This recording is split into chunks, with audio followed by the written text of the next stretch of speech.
It's Mr. Science Geek. I hope my tanks don't leak. If it's information that you seek, be sure to tune in each week. In my videos, take a peek.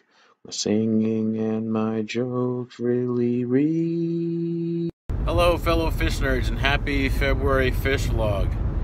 Today's video is about the importance and proof that trading and bartering is still alive and well in the fish and aquarium hobby. Today I'm on my way to go pick up two 10-gallon fish tanks, tanks only, in trade for some plants that I have. So the backstory. The backstory is that the earlier part of the week I posted on my local fish club Facebook group that I was looking to trade. I have two 29-gallon fish tanks that I would like to trade for anyone who is looking to upgrade from their 10 gallons. I would like to get 2 or 3 10 gallons for each of the 29 gallons. That way it's kind of, gallon for gallon. I think that's kind of fair. 2 or 3, whatever the person thinks is fair. And to just message me if they were interested. So a few people contacted me and commented, and one guy said he had two 10-gallon fish tanks. One of them had a crack in them, which, hey, I can take off that panel, put on another panel from another fish tank that's broken, take 2 broken ones, make one that's whole, and reseal it.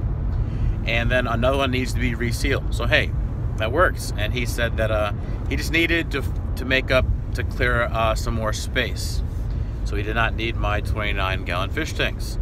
But, well, what else did I have to trade possibly? I said, well, I have lots of plants. It's one of my favorite parts about trading in the fish hobby is that the things that you can have to trade are either A, just lying around like empty fish tanks that you don't need anymore, or B, you can grow them like plants or fish. And it's not costing you anything out of pocket, which is my favorite part about it. I feel like it takes us back to, the olden days of trading and bartering, and it's nice to see that is still alive and well. So anyways, I told him what I had. I told him my I guess inventory of aquatic plants, and he said, well, I don't really need any floating plants, but basically whatever else you have I would be interested in. So I bagged up yesterday some water Sprite, because I always have enough water Sprite, almost always, and some Java Fern, because I usually have plenty of that too. That grows like crazy. And Crips, some Crips Wendetti green, I don't know, red, brown, I don't know. It's not red or brown, but have some of those that are growing quite nicely in a 10-gallon in my classroom. I threw in 3 of those, and some Anubias Nana Petite, 3 or 4, pretty good size. They're called petite for a reason. At least 8 to 10 leaves on them. So put those in there. They're pretty hardy, and so I'm bringing those to trade. I feel like the Anubias Nana Petite makes it a fair trade, and then the other things just kind of sweeten the deal. And that's my main thing about trading, is I want to make sure that the trade is as fair for both sides as possible, and that's what you want to make sure that you do. I never want to feel like I am ripping off the other person. That weighs on my conscience. I would much rather it be fair than get the better end of the deal and then lose sleep over it that night. Karma will come back to bite you, and I would much rather get good sleep. Obviously, I don't want to get ripped off myself. Last week at the local fish club meeting, fellow member had some guppy fry that they wanted to bring me, and they just wanted to bring them to me. I said, no, I want to offer you something. I don't feel right about just taking things for free. I feel like I need to at least give a good or a service kind of thing. So I feel like I want to trade. So I ended up trading.